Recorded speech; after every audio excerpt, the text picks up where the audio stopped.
Este curso está estruturado em 4 módulos, totalizando 20 horas aula. A estrutura se inicia com um módulo introdutório, tentando trazer em pauta as questões que servirão para o nivelamento de todos os interessados. O módulo 2, Arte, Política e Experimentação no século XX, recupera o contexto das mudanças até a chegada na arte contemporânea, que é o objeto do módulo 3, o estudo da arte contemporânea no Brasil. Um 4º módulo, tratando justamente dos temas transversais, procurará mostrar o caráter inclusivo da arte contemporânea, dizendo um pouco sobre questões ligadas à participação de diferentes segmentos da sociedade nesse universo da arte contemporânea que foi sendo assim democratizada ao longo do tempo.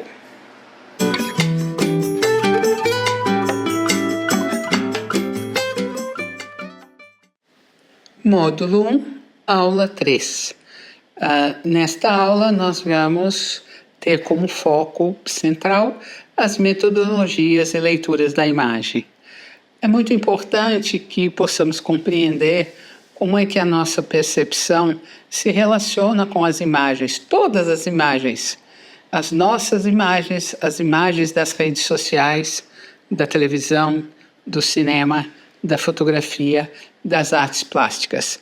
Enfim, nós precisamos compreender um pouco melhor como é que se dá esse processo de comunicação entre nós, seres humanos, e os objetos artísticos, por exemplo.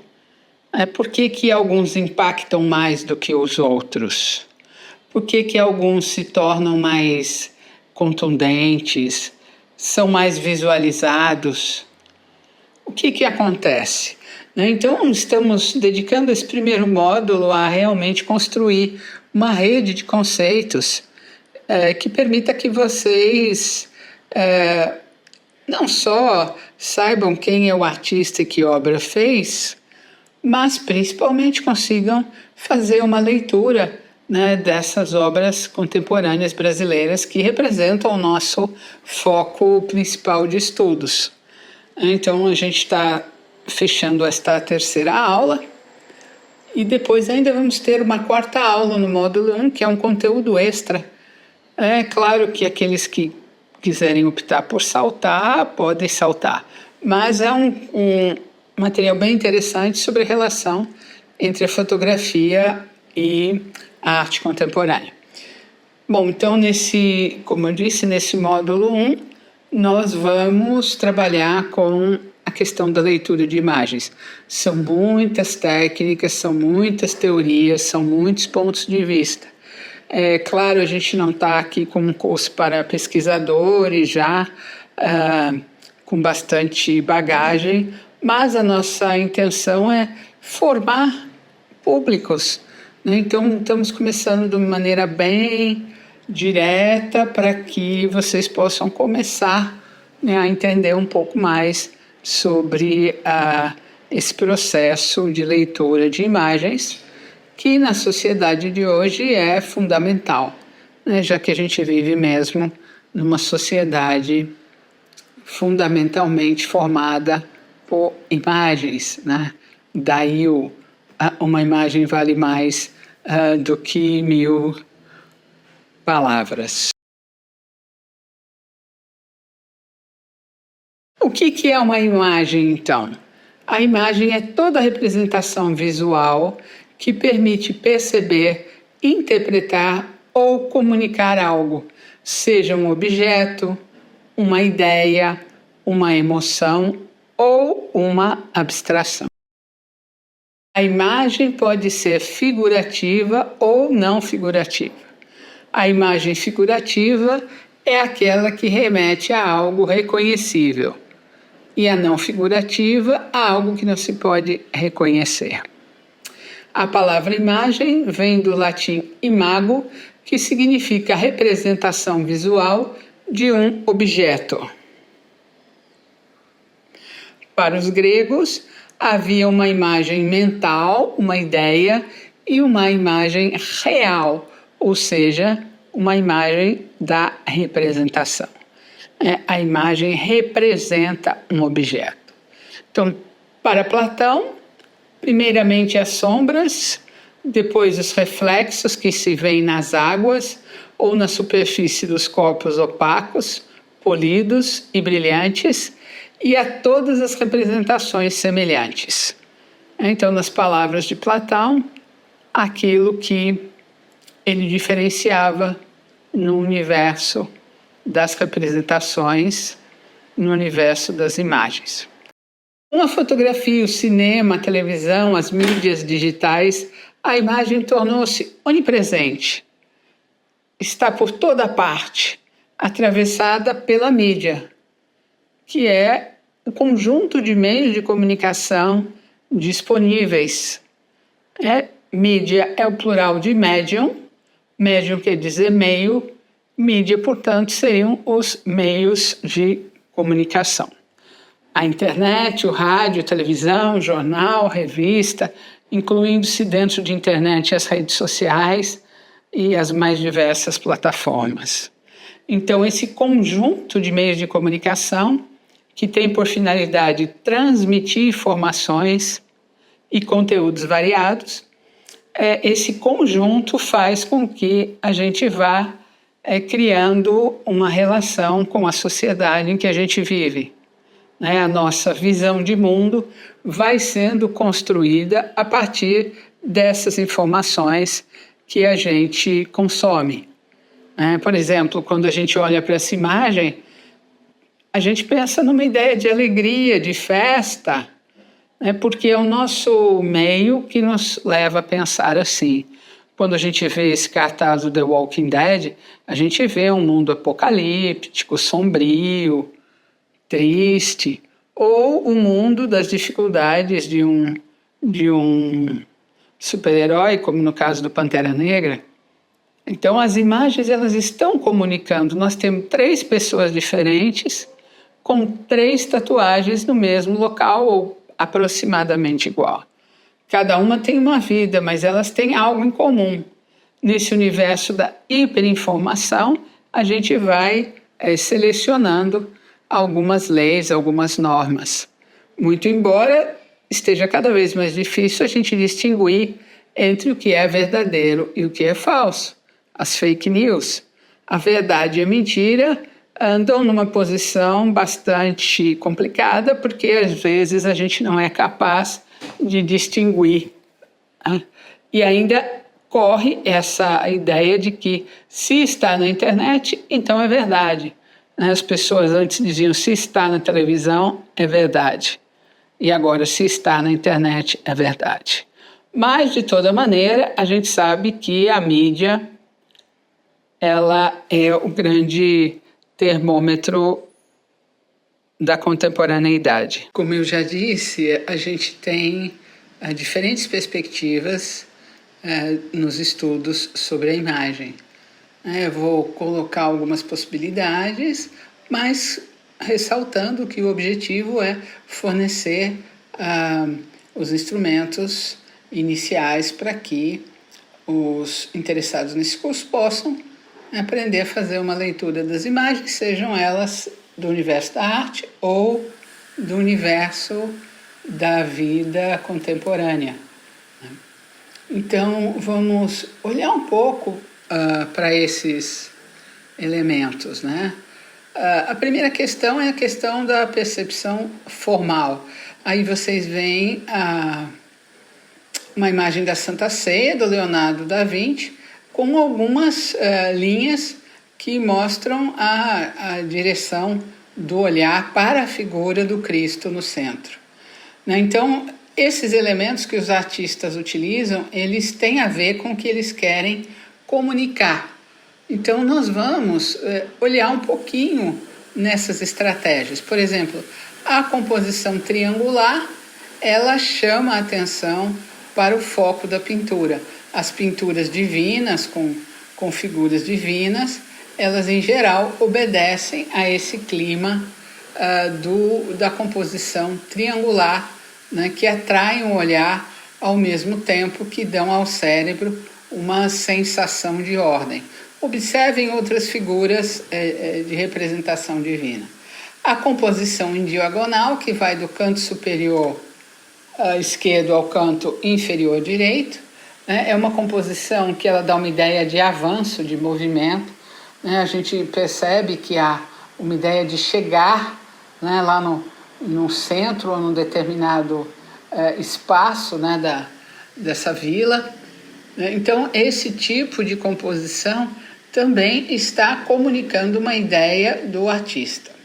O direcionamento esquerda-direita também da mesma forma. Vejam como a imagem muda quando ela é invertida. Originalmente pintada por Rafael, e se a gente invertesse essa imagem? Veja como ela parece mais desequilibrada quando a gente a olha na sua versão invertida. Né? Então, o nosso olho ele percorre essa imagem, essas imagens todas que a gente está vendo. Vejam, vou mostrar para vocês, a partir dessa ilustração, o desenho do nosso olho. Isso foi feito a partir de várias pessoas olhando para a mesma tela, para a mesma gravura, e elas vão percebendo como é que o olho passa por cada um desses pontos. Isso é utilizado inclusive em supermercados para vender melhor os produtos, onde o olho chega primeiro. Também a percepção da imagem se apoia na questão da simetria. Né? Então você tem um senso de equilíbrio, de ordem e até uma certa rigidez nos seus comportamentos. Então cada elemento eles obedecem a essa lógica. Vocês veem a Vênus ali no meio, vocês veem o Homem de Vitrúvio, absolutamente simétricos. E aqui exemplos de quando há assimetria, né? Ou seja, tem uma parte mais pesada que é compensada, né, através de algumas mudanças no fundo, na figura, no peso das cores, né, tentando sempre resultar numa composição equilibrada, mesmo que assimétrica. Outro aspecto fundamental é o chamado espaço negativo. O que é um espaço negativo?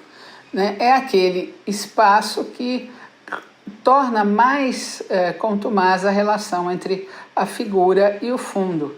O fundo praticamente desaparece, no caso ele fica quase totalmente preto, para que se destaque a figura no primeiro plano, ou seja, o Cristo na cruz. A partir do Renascimento, a gente tem a perspectiva como forma principal de representação, um conjunto de leis, né, que baseado num ponto de vista, numa linha do horizonte, num ponto de fuga, você representa as formas, as imagens. Então a imagem passa a ser uma relação de significação, onde você tem uma ideia, que é um objeto, por exemplo, 3 horas, o relógio que marca esse objeto, que é o signo, e o interpretante, que é aquele que pode ler no relógio 3 horas. A imagem, como signo, ela é uma relação entre um significado e um significante, entre uma forma e entre um conteúdo. Por exemplo, uma placa de trânsito com um P, pare. O conteúdo é o pare. Segundo Peirce, que é um dos grandes estudiosos da semiótica, né, e trabalha com a leitura das imagens,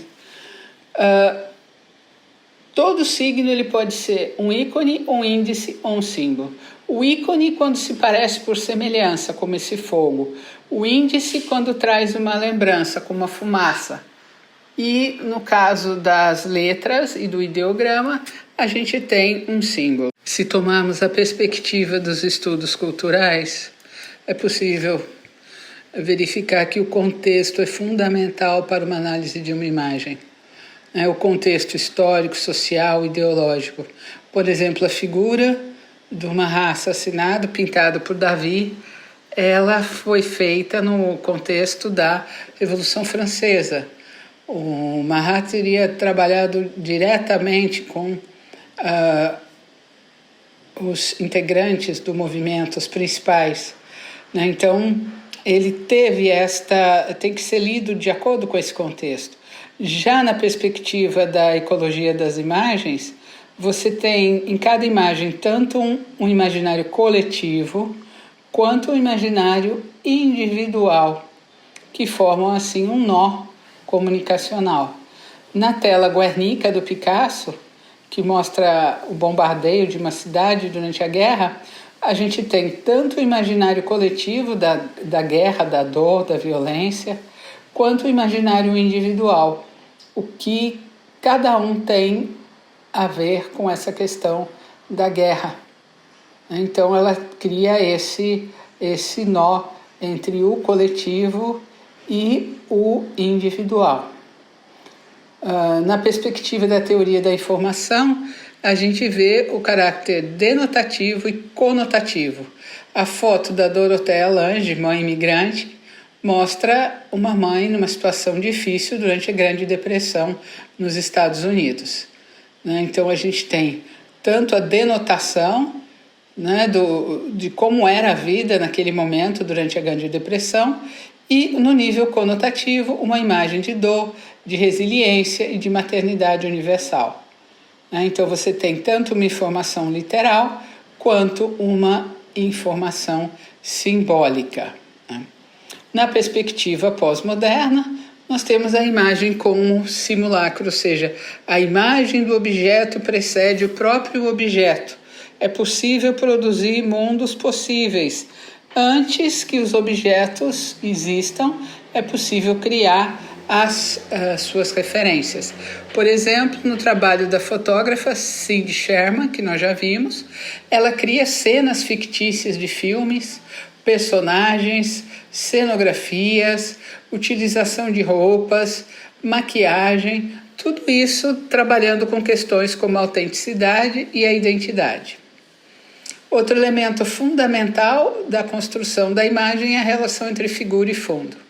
Vejam, quanto mais nós vamos confundindo o fundo, as palavras figura e fundo vão desaparecendo, vão tornando mais difícil a sua interpretação, o seu reconhecimento, de acordo com um fundo mais confuso. Vejamos, por exemplo, na foto que a Annie Leibovitz fez do artista Kit Haring. Ele também fica mesclado entre figura e fundo, né, na representação que ela faz. De acordo com Alfredo Bose, mais de 80% dos nossos estímulos seriam visuais. O homem hoje é um ser humano predominantemente visual. A maioria das informações acabam nos chegando a partir das imagens. Vejam essa foto do Richard Avedon, vejam que sutileza, ele coloca uma atriz elegantemente vestida ao lado dos elefantes. Então essas tramas entre fundo e figura, né, elas vão aumentando o poder comunicativo, né, das imagens, na medida em que instigam a nossa percepção visual. Vejam essa imagem da Mona Lisa. Ela é a figura e depois nós temos o fundo. Então, a Mona Lisa está naquilo que a gente chama de primeiro plano, né, e o fundo ele se constitui num segundo plano. Vejam, a gente tem aí duas interpretações da Mona Lisa com cores e tons diferentes, né, para vocês poderem observar como há uma mudança. Temos um ideograma que mostra o ideograma Terra em japonês, e vejam como ele é contraste, é o preto sobre o branco. Aqui temos uma figura, né, que caminha, a gente pode identificar, né, essa identidade visual a partir de pequenos elementos que permitem que a gente crie essa ideia mais ampla. Vejam a relação do fundo, aqui temos fundo branco para esta figura.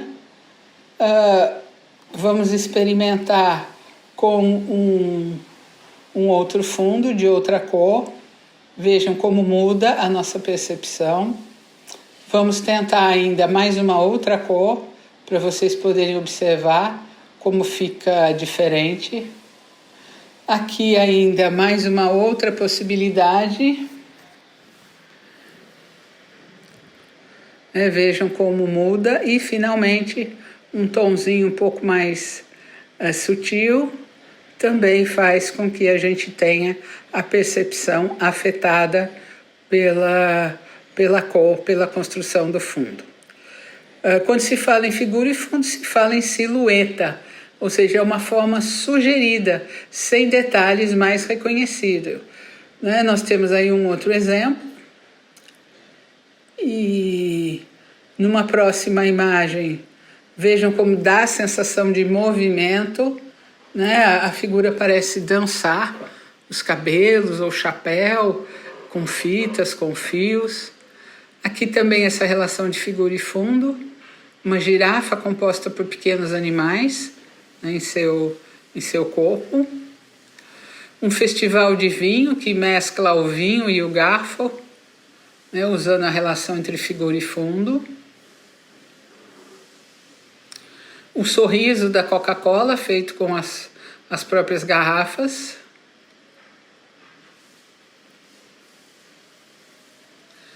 Outra propaganda que sugere aí a garrafa da Coca-Cola entre um garfo e uma faca. Mais uma perspectiva dessa relação figura e fundo, tendo como tema Coca-Cola.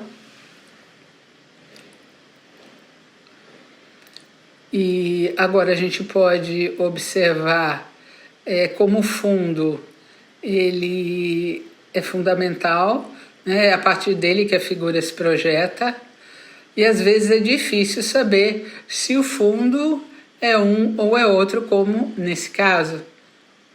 Aqui nós temos uma dificuldade de percepção, alguns veem um vaso, outros veem dois perfis de rosto, então eles estão ali. Aqui temos a moça e a senhora, depende de como cada um enxerga esta imagem. Às vezes a gente tem um recurso de inversão de figura e de fundo, trazendo o fundo como elemento mais importante. Aqui a gente tem uma inversão no estilo mais antigo, em que a gente percebe esses contrastes. Aqui de um gravador do Escher, ele trabalha muito com essas relações entre figura e fundo e essas inversões.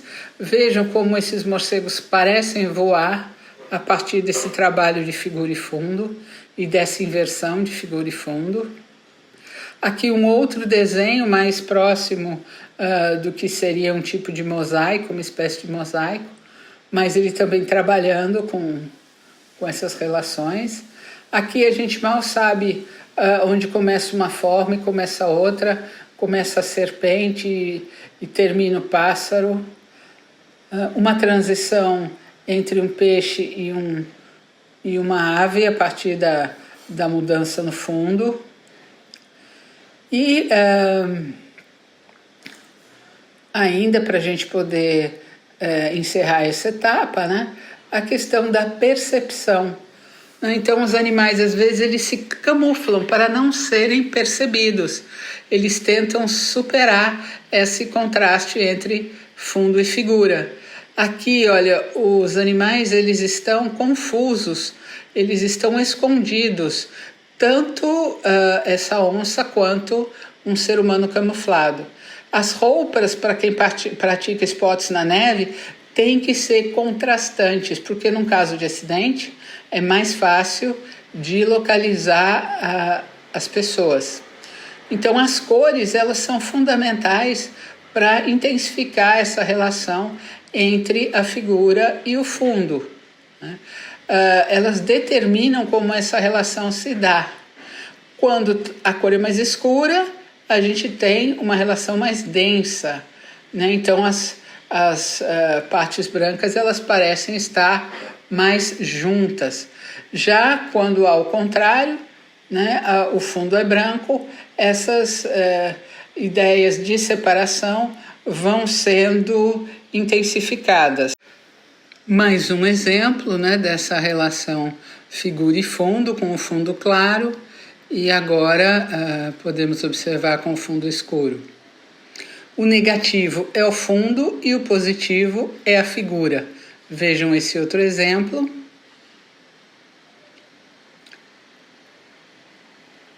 E o fato de que muitos artistas usam essa relação entre as cores com cores complementares para intensificar essa relação.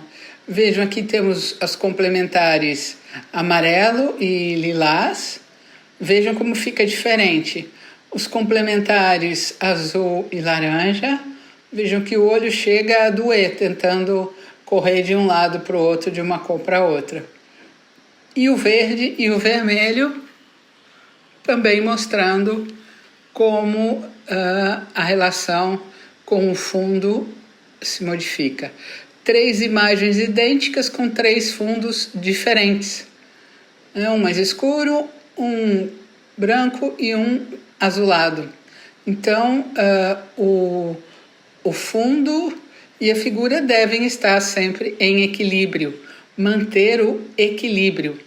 O equilíbrio é simétrico, né, quando a gente tem uma simetria que é perfeita. Né? Aqui também, no caso dessa imagem de uma borboleta, também a simetria é perfeita, né, entre ambos os lados. O corpo humano, ele é simétrico, quase que perfeitamente simétrico. Não é totalmente, mas bastante próximo. Aqui uma obra arquitetônica, o Taj Mahal, na Índia. Também vejam como a simetria é absoluta. Né? Às vezes, essas relações elas criam uma alternância perceptiva, ou seja, figuras ambíguas. É um vaso? É uma taça? Ou são 2 perfis na forma de silhueta? Né? Isso gera uma alternância perceptiva. É um coelho? É uma ave? Mais uma vez, o nosso cérebro é confrontado com essas possibilidades diferentes de leitura. Outro elemento que contribui para esse reforço de figura e fundo são os contornos. Né? Quando uma forma é contornada, ela gera um resultado diferente a partir da cor do seu contorno. Aí nós temos um contorno em preto e um contorno em branco. Aí nós temos como as nuvens vão saindo, né, desse conjunto de arcos e se transformando em um navio. Na capa do livro Pedro e o Lobo, a gente vê tanto o Pedro na silhueta quanto o lobo. Vejam como é uma capa bem pensada. Aqui também um cartaz de proteção dos animais. Vejam como também trabalha com essa relação. E o logotipo da Unilever, também trabalhando com a relação entre figura e fundo. O símbolo da Nike, aí como talvez um pedaço de costela, de osso numa tábua de churrasco, carne. O símbolo do Batman, formado lá em cima no céu, resultado dos contornos dos prédios, dos arranha-céus, da Gotham City. O cartaz também de Star Wars, coloca um fundo dentro de uma figura, dentro de um fundo. Esse frame também do filme O Artista, mais uma vez, a gente trabalha com essa inversão, a figura some no fundo. O cartaz do Forrest Gump, bem destacado, com um fundo branco, luminoso, forte. Aí as pernas do elefante que se confundem, elas parecem estar totalmente tortas, fora de lugar. E essa foto que é ao mesmo tempo de frente e de perfil e causa esse estranhamento. Então vocês veem como essa relação de figura e fundo é importante, assim como a questão do equilíbrio. As imagens devem estar em equilíbrio para que elas nos impactem. Vejam, a gente quando olha para essa forma, pergunta, está no centro? Será que é o centro? Isso causa um certo incômodo. A gente percebe que não está no centro e a nossa tendência é sempre organizar. A maioria das pessoas se sente mais confortável com o centro. Qual o maior coelho? A gente não sabe a distância. Se estiverem todos no mesmo plano, tudo bem. Mas e se um estiver lá atrás? O mesmo para os telefones. Se eles estiverem todos no mesmo plano, pronto. Mas pode ser que não, que eles estejam em planos diferentes. Então é difícil ter certeza. Aqui vejam como pequenas mudanças de espaçamento entre as réguas coloridas geram formas perceptivas diferentes. A gente pergunta, qual desses dois recipientes caberá mais água? A gente vai sendo direcionado pela nossa experiência. Aqui a gente tem, juízos visuais. Parece que a pena e a pedra têm o mesmo peso. Esse cartaz do filme Transporting, ele também trabalha com essa questão do equilíbrio entre a simetria, a figura e o fundo. Ou seja, eles nos levam a juízos visuais. Estamos sempre julgando as imagens que nós olhamos. A nossa experiência visual é dinâmica. Nem sempre a gente reconhece exatamente a mesma coisa. Mas a gente vai evoluindo de acordo com os nossos próprios sentidos. Nós temos interações de forças psicológicas com as diferentes imagens. Esse quadro da Torre de Pisa, torta, pendurado torto num prego que está descentralizado, dá uma sensação estranha. Assim como as pessoas que tentam reproduzir essa forma, como se estivessem simulando estar empurrando a Torre de Pisa. Então, algumas inferências lógicas que a gente aprende com a experiência vão fazendo com que a gente interprete os dados das imagens. Quando essa figura é colocada no centro, a gente tem ainda uma maior atração e repulsão. Vejam como nosso olho vai bater lá no fundo, naquela estrelinha central. É quase que inevitável fazer com que o olho vá até lá. Vejam também como pequenas mudanças podem gerar forças perceptivas diferentes. Podem deixar uma obra em equilíbrio ou não. Aí vocês podem notar que surge um movimento a partir de uma imagem estática. Parece que há um movimento ali. E aqui o Kandinsky ele faz várias relações entre figura e fundo. Vejam quantas possibilidades ele utiliza. Outro elemento é a direção. Vejam, nesse primeiro cavalo, nós temos a figura do cavaleiro puxando para trás. E nesse segundo cavalo, um cavalo na frente atraindo a nossa vista para a ideia de continuidade, para seguir em frente. Nesse quadro, que tem uma perspectiva bem simétrica, bem central, o Rembrandt colocou os olhos da modelo voltados para o extracampo, aumentando a dimensão do quadro. Assim como Bruegel, ele organizou as crianças nessa brincadeira e o Pollock organizou as manchas das tintas. Prestem atenção como existe um padrão de equilíbrio. Aqui uma cena do Blade Runner de 2049, a segunda versão, totalmente simétrico, vejam o equilíbrio perfeito. E essa relação com a própria força da gravidade. Sempre que o peso maior está para cima é vitória, ou para baixo é a ideia da rendição. Aqui nessa feira, nesse edifício da Feira de Nova York, de 1939, a ideia de decolagem. É como se fosse um foguete sendo lançado. Vejam num outro pôster da época, da feira de 1939, mostrando essa ideia de lançamento. Na Catedral de Notre Dame, a rosácea no centro funciona como um ponto de equilíbrio. A partir dela nós temos a simetria. E a questão da bilateralidade. Então temos um B e um D, e é uma dificuldade de distinção, nesse caso das duas letras. A figura em repouso do Cézanne, ela mostra uma ideia de contemplação, mas vejam todas as linhas de força, né, que chamam a atenção do leitor para esta obra. Então nós temos ritmo, balanço, unidade, proporção, contraste e domínio, os elementos para uma composição mais equilibrada. A busca do equilíbrio não é suficiente para explicar as tendências que controlam a motivação em geral. A gente tem diferentes concepções. Vejamos aqui nesse tema de percepção visual. A gente olhando uma primeira vez, parece que todas as linhas elas estão tortas, mas na verdade elas são todas paralelas. Então a nossa percepção é afetada pelos contrastes entre as figuras pretas e brancas. Aqui uma foto com mais brilho e contraste, e na primeira versão mais opaca. Cada uma tem um objetivo diferente.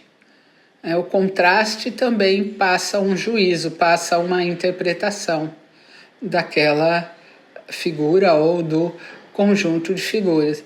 Vejamos aí algumas variações de matizes, de saturação e de brilho, compondo algumas paletas. Os artistas compõem paletas, às vezes usam um contraste máximo, verde e vermelho, ou entre dois tons de laranja, que é um contraste mínimo. Aqui algumas outras composições com azul, amarelo, cinza, branco, para vocês poderem observar. E a ideia geral dessa questão da Gestalt, a psicologia da forma, em que a gente vê ali um panda com poucas linhas sendo representado com essa ideia de figura e fundo. Então, para a psicologia da Gestalt, o todo é mais do que a soma das partes. Então vejamos, aqui a gente tem uma peça de geometria plana, um quadrado. A gente consegue reconhecer o quadrado. Aqui nós conseguimos reconhecer um cubo, a geometria espacial, ou uma sala, ou um quarto.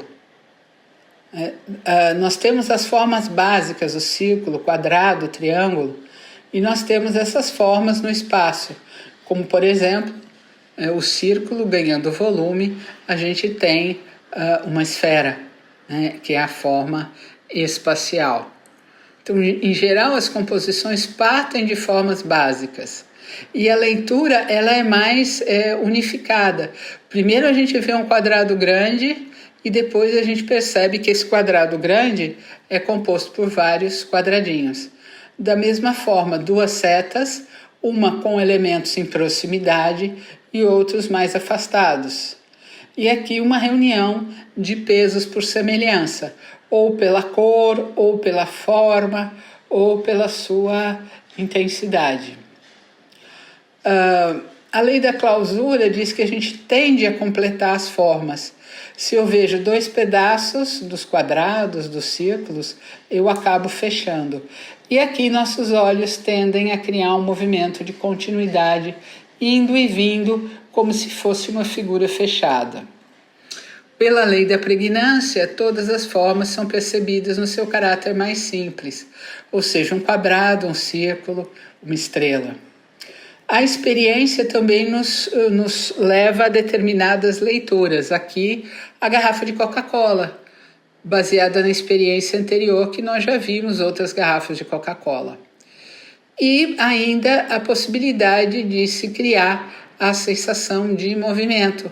Linhas que dão essa ideia de passagem de tempo, ideia de velocidade, ideia de passagem, muitas vezes utilizadas em logotipos, Por exemplo, o hardware FastView utiliza essa ideia de velocidade, de rapidez causada pelas linhas. Aqui uma outra leitura dúbia, por um lado a figura de um senhor, por outro um senhor e uma moça, onde tem o ouvido dele. James Brown mapeado com palavras da sua própria história, das suas músicas. E aqui gostaria que vocês dessem uma olhadinha esse vídeo, que é uma rápida compilação do trabalho de produção de um artista que nós já vimos, o Sol LeWitt, fortemente influenciado pela arquitetura, como ele vai montando seus quadros. Eu estou trazendo essa imagem para que vocês vejam que não é nada aleatório, não é nada feito de qualquer forma. Tudo é pensado, tudo é estudado, tudo é medido, tudo é refeito quando necessário. A cada novo trabalho, o artista vai realizando também um projeto de pesquisa. Vejam quantas obras diferentes o Sol LeWitt fez, todas dentro do seu princípio, dentro da sua estrutura, dentro da sua palheta e tudo minimamente enquadrado. Aqui nós temos alguns exemplos dessas relações nos filmes. Kill Bill, um dos filmes que tem um trabalho de contraste muito forte, do Quentin Tarantino. Em todos os seus filmes ele trabalha tanto com uma paleta de cores bem precisa, quanto com essas relações de figura e fundo. Ele foi diretor de Cães de Aluguel, Pulp Fiction, Jack Brown, Kill Bill, Bastardos Inglórios, A Prova de Morte, enfim. Aí em Cães de Aluguel vocês veem como essa relação dos contrastes desde o cartaz. Vejam o detalhe, né, da figura, da sombra, a imagem ideal com a imagem real. Um dos personagens, né, que ele é feito o nome dele de acordo com a sua própria composição, a cor, seu estilo. O cartaz de Pulp Fiction, vejam a paleta ali, tanto os tons de azul com vermelho, quanto os tons mais quentes dos amarelos com os laranjas. Uma cena noturna com a força do azul e do vermelho na paleta do Tarantino. Outra cena com a paleta dos amarelos e laranjas mais quentes, mais intensos. E de volta aos tons entre o vermelho e o azul na clássica dancinha do John Travolta com a Uma Thurman. Vejam os quadros do Rothko, como eles também têm esses estudos de paleta de cores. Não quer dizer que o Tarantino tenha copiado o Rothko, mas sim que ambos os casos são estudos das relações entre os contrastes entre a figura e o fundo.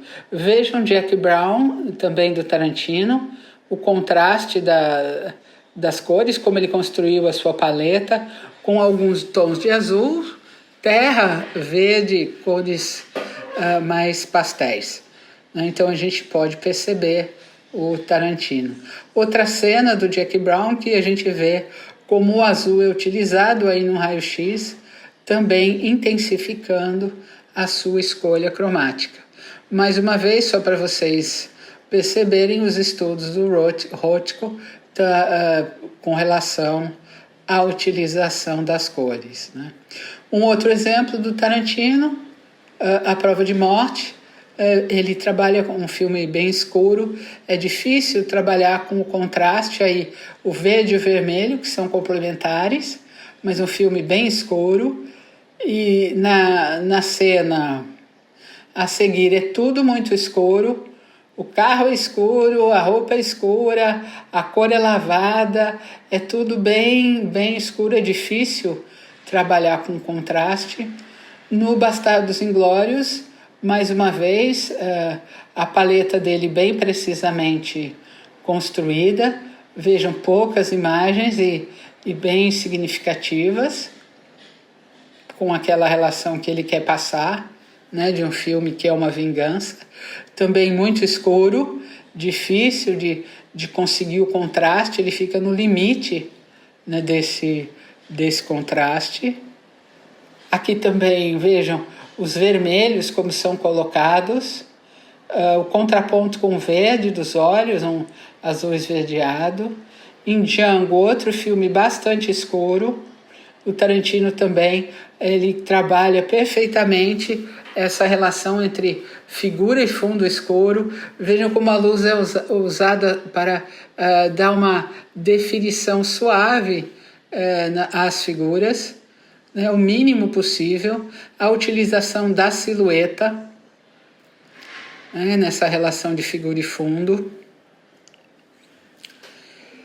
E o Kill Bill, né, o volume 2, que intensifica ainda mais a relação entre as cores, entre o branco da neve, o vermelho do sangue, o amarelo das roupas que ela usava. Mais uma vez aí uma tela do Hachiko, para vocês verem como as coisas caminham paralelamente. A figura que está na camiseta dela é uma referência à obra de um outro artista, o Joan Miró. Vejam como tem essas formas de estrela que são bem similares, né, à obra do Miró. Aqui, mais uma vez, uma citação à obra de um artista chamado Roy Lichtenstein, também um artista da pop art. Né? Vejam como lembra essa pincelada dele ali no cartaz do Kill Bill. Algumas cenas do volume 2, o laranja, o vermelho, e ainda assim ele consegue manter o contraste. O azul e o vermelho, mais uma vez, é uma situação bem limite de trabalho, mas o Tarantino é perfeito.